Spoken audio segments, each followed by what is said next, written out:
Hello there, and welcome to Find Your Voice, the show where we interview thought leaders and experts from across the globe on all of their passions, expertise, and insights for you, the wonderful audience. Today, we've got a great guest, Isabelle Tremblay. She is the founder and CMO, best-selling author of Love, Lead, and Succeed. She's also a podcast host, a keynote speaker, and a very powerful mindset coach. Isabelle, how are you doing today? I'm doing great, and I'm happy to be here to have this important discussion with you. You're based in Toronto. Yes, well, things in Toronto are pretty good, but very cold and snowy. We've had an unusual January with a lot of snow, so I'm looking forward to the spring and summer months to get back to Toronto. Perfect. No, I don't blame you at all. Well, if the audience didn't know, I'm currently in Thailand as well. So I'm doing a bit of a Southeast Asia tour, but our business covers a global reach. So, yeah, we have many clients in the US and, of course, Canada as well as the UK. And yeah, we're happy to work with Isabelle, getting her on top tier podcast to speak about her expertise and especially her book. So tell us a bit about that, about Love, Lead, Succeed. It's a wonderful title. And how does that all kind of work out in? Yes, so I published Love Lead Succeed about a year ago. I guess the idea and the concept of publishing this book came from a 24-year corporate career where I climbed the ladder and went at the very top of a very large corporation. And at that point in my career, I was really measuring my success by what I achieved. So number of emails, number of meetings. And at some point in my career, I ended up taking two very high level positions, which made me work over 80 hours a week. I had over 20 people reporting to me. I was managing bid budgets in 3 different countries in the world. And that led me to completely burnout. And at that point, I realized, well, I took time off of work and I realized that I wasn't measuring my success the right way. So I took care of my health and did many different things to really heal. But in the process, I've learned so much from reading hundreds of books, from listening to podcasts, from starting mindful practices such as meditation, that I've decided I need to share my story. And only in the first chapter of the book, but then I needed to teach and really tell people what real leadership was about, because I felt like I had gone through an experience that was really against what the true definition of leadership is. So I wrote a book and I published it, and I'm really here to tell people that it's never too late to reinvent yourself. So the at the age of 47, I made that bold decision to leave a company that I had been with for almost 24 years. And I completely reinvented myself, launched my own company, published a book, and then started being a mindset, purpose, and power coach. And now I'm starting to do keynote speaking as well. Fantastic.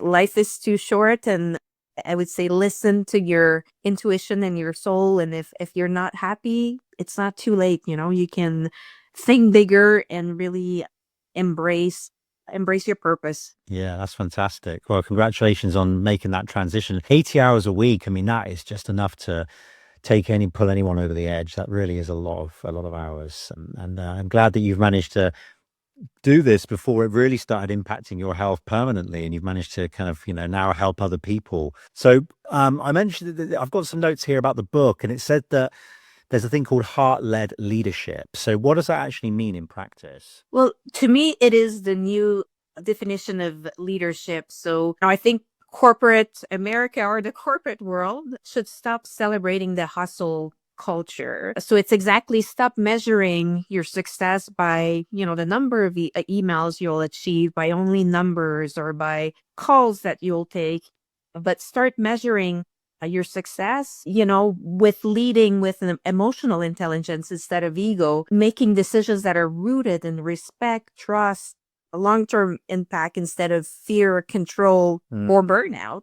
Because sometimes managers and leaders that lead with fear and control, they have a direct impact on the employees that they're leading. And it means really how you communicate, how you set boundaries for yourself. Because for me, my burnout, there was certainly some environment, circumstances that made me burn out, but it was also, 100% my responsibility because I didn't learn to set those boundaries, right? So, I think leading with love is loving yourself first. You have to love yourself to love others and be at the service of your team instead of leading them with control. Love, for me is not a feeling in business, it's a practice. Great advice. Great advice. The interesting thing is I talk about this in the first chapter of my book when I share my own story and, rising from burnout. But in my corporate environment, I also had a leader that was a bully. The corporate culture needs to stop tolerating leaders at the top that don't lead with emotional intelligence, that don't have respect for their employees. So we need to stop having this beautiful mission framed on the wall that doesn't really mean anything because in real, the real company culture doesn't reflect it. So I would strongly encourage corporations to really start leading with respect, trust, and emotional intelligence instead of fear and control. And it's also going to help with the retention rate of their employees. They're not going to have some quiet quitting is going to reduce, I think, and people just wanting to get out. If they're not burnt out, they're going to want to leave. And I think, it's going to overall save these businesses a lot of money because, training people and hiring is expensive. It's an expensive game. So yeah, this is great advice. So tell me a little bit about how leading with love is different from maybe the kind of traditional or old-fashioned view of like it being a bit soft or permissive. What's the difference with kind of leading with your heart? Well, I believe that leaders that lead with their heart, they hold higher standards in general. Mm. Soft leaders avoid soft conversation, but love led leadership has them, like being honest and caring. So I think it's really accountability with compassion so they can both coexist. And, being loving doesn't mean lowering your standard. It really means raising them without disrespecting people or dehumanizing people. What's the one belief that you would say leaders need to unthink or unlearn for this approach to work? The one belief that they need to unlearn. Do you think it could be I that would, they need to control and have more control over their employees' movements, actions, and things like that? Would you say that that's one of the things they need to kind of take a step back from and realize yes. as So employees? Yeah.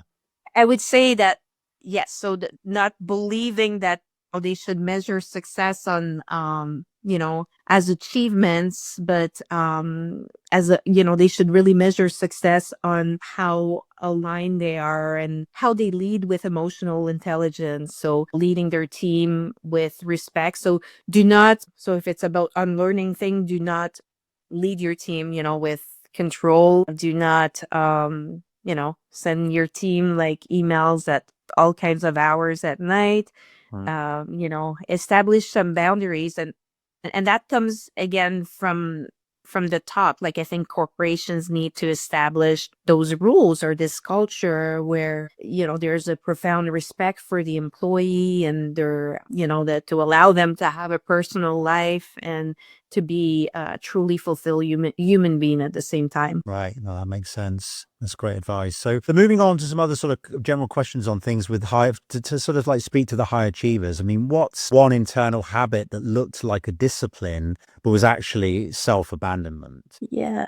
I would say it's about ignoring your intuition, pushing through exhaustion, and saying yes when soul really wants to say no. And I believe it's the issue with burnout is that it's not something that just happens like this. It just creeps in very slowly. And if you're a high achiever, you're not going to realize you're completely burnt out until it's the moment of no return because you're going to you're going to say, well, I'm tired because I had a bad night last night. I didn't sleep well. And you're just going to continue to achieve all these things without really having that self-awareness that, things are not right. So, the issue with high achievers is that they always want to do more. Burnout is something that just doesn't, it doesn't like announce itself. It's something that just creeps in very slowly. Yeah. Well, let's talk a little bit more about burnout because that is a huge issue with a lot of people because it's so interesting that it's psychological as well as physical. People are maybe skipping meals because they're too busy kind of addressing emails or checking their Slack or whatever platform they use. Or they're just not sleeping properly because they've got so much stuff on their mind and they're maybe stuck on the laptop looking at, a lot of correspondence to do with their problems they might be facing in business. And then they're going straight to bed and not enabling themselves to kind of like have that downtime. So what would you say is the symptoms to look out for with burnout and the first things they should be addressing to prevent it for their health, like boundaries, as you mentioned? What would you say for burnout? Is good advice on that. Yeah, and I'm not a health professional, but from my experience with burnout, some of the symptoms is really a noise, and we all have a lot of noise in our head, but the noise gets so loud that it becomes impossible to focus. It's extreme fatigue. It's unfortunately with burnout often comes depression. And for me, the moment I realized I was not well, and I didn't know yet that it was burnout, but I knew I had to go see a doctor, is when I sat in front of my computer, and it was late on a Friday night because, with that corporation, I was working all the time. And then I was trying to write an email, and that was a little before ChatGPT became popular. It took me over an hour to just like put two sentences together. And this is when I knew that, yeah, I think there's something really wrong with my brain. I can like think clearly. There was just so much noise. The human mind is not meant to be on such high level of stress. And often when you go into that burnout state, you'll go into a sort of like autopilot, where you can't focus on a clear direction. And as I said, unfortunately, a lot of people that are burnt out, they're depressed as well. So some of them have a hard time getting out of bed or getting out of their house. So it's going to take, some medication, treatments, therapy, a lot of rest, and probably, getting into mindful practices, as I mentioned earlier, such as meditation. Yeah, no, that's fantastic advice. Yeah, I mean, it's like a paralysis, isn't it? Like an attention paralysis. You're trying to focus and you just can't think of what to do. And you're just stuck in this kind of state of like, where am I? What am I kind of focusing on? And it's like a simple task of sending an email can take like an hour to get it right. And yeah, that kind of stuff is, I think, becoming more common. And I think as well, my personal advice is probably people to avoid distractions like social media and things like that when they're trying to work, because it's very easy to have notifications popping up on, Instagram or LinkedIn when you're trying to focus on a task. So maybe that's something that people need to kind of address a bit more, is removing the distractions when they need to get stuff done. And overall, that will help them with the time aspect as well, wouldn't it? I would have thought. So. Yes, I completely agree. I think having, again, boundaries about your online time and time spent on your phone, or even one of the rule I have now is like the first hour and a half that I'm up, I'm not allowed to touch my phone. So it has to start with exercise and then, meditation, time spent with my dog, or, anything that's not using my phone, because I think you should start your day on a positive note, and that phone will add that additional pressure, stress, and not really good for your health in general. For sure. Yeah, especially with depending on the feed you've got going on the Instagram or Facebook. If it's negative, if it's Yes. bad and news, like all of that stuff could be triggering, so people create fear and doubt and worry. And especially at the moment, there's a lot happening that's concerning. All sort itself out. I think these things go in waves. There's stuff that will be chaotic and then it will start to calm down and things will get put in place that are right, but we'll see. So moving on to the love leadership stuff. So how would an underperformer, say for example, somebody who is struggling with their tasks, how would a leader that's kind of using the love lead kind of protocol, how would they handle someone the right way, according to your kind of advice? Yes. I would recommend, And that's how I would approach it. It's an approach of coaching versus control. Mm. And it's about clear communications and setting expectations, prior with the employee, and having clear, I guess, follow up reviews with that employee, but do it in a kind, respectful, and constructive way as well. Mm. A lot of leaders or managers, I think, don't have the emotional intelligence skills to lead the team of people. And that's part of, it's also an issue in the corporate world, because a lot of corporations will hire based on skills, but skills are teachable, right? Emotional intelligence, it's a hard thing to teach. So I would say yes. So you need to really use emotional intelligence with employees and course correct with setting new goals and adjusting based on open communication with them. Great. That's great advice. So, somebody in the kind of deep hustle culture, so people who are, in that busy, kind of hustle and bustle of the office, but they're at a point where they just can't quit their job because of finances or because, they're literally just financial responsibilities. So where would they start on like their process of either adapting things, having, maybe uncomfortable conversations with their leadership team, or looking for other ways of exploring leaving that business? What would you say would be a good advice for those people that are stuck in that kind of 9 to 5 hustle? Yes. Well, I would recommend, and I guess it depends on your leadership team, but I would recommend having those important discussions with your leader. If you have a good leader, they should be able to help you to really, not to set those boundaries for you if you're not able to do it yourself. But it starts with self-awareness. So if you're feeling like you're overwhelmed, there's too much to do. So start setting those boundaries. So that might be refusing a few meetings that, are not contributing to your overall objectives as much as other meetings. Or again, reducing your online time, turning off your phone when you get home, and not replying to these emails once you're with your family. In Canada, I'm not sure if it's the same. And I think some countries in Europe have similar rules. In Canada, in some provinces, the government has rules established where your employer is not supposed to reach out to you after, 5 p.m. or 6 p.m., whatever time it Right. is. But, an employee that starts feeling overwhelmed, I think they really need to start being self-aware and start establishing those boundaries for their mental health.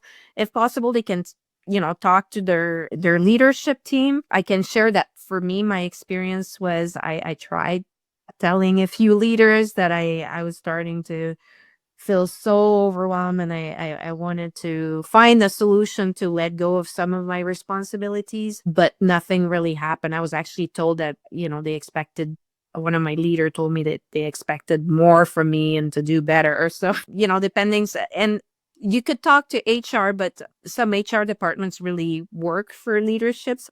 It could be. So again, it should be coming from the top of the company and establishing that culture and those systems in place for employees to really protect their mental health and, establish work conditions that don't make employees double their hours or feel like they have to answer emails at 10 p.m. at night. Yeah, no, that's great. Fantastic advice. Totally agree with that. There's nothing worse than having that on your mind just before you go to bed. You want to be able to kind of get that downtime to sleep better. And that's going to overall help the businesses because, as I mentioned, people are going to get less burnout. They're going to have less time on the sick. So I think it's a win-win situation for everyone. It helps the employee following your protocols, and it also helps the employer manage their team better and get better results. So this is very bad. Yes. Really needed. So fantastic.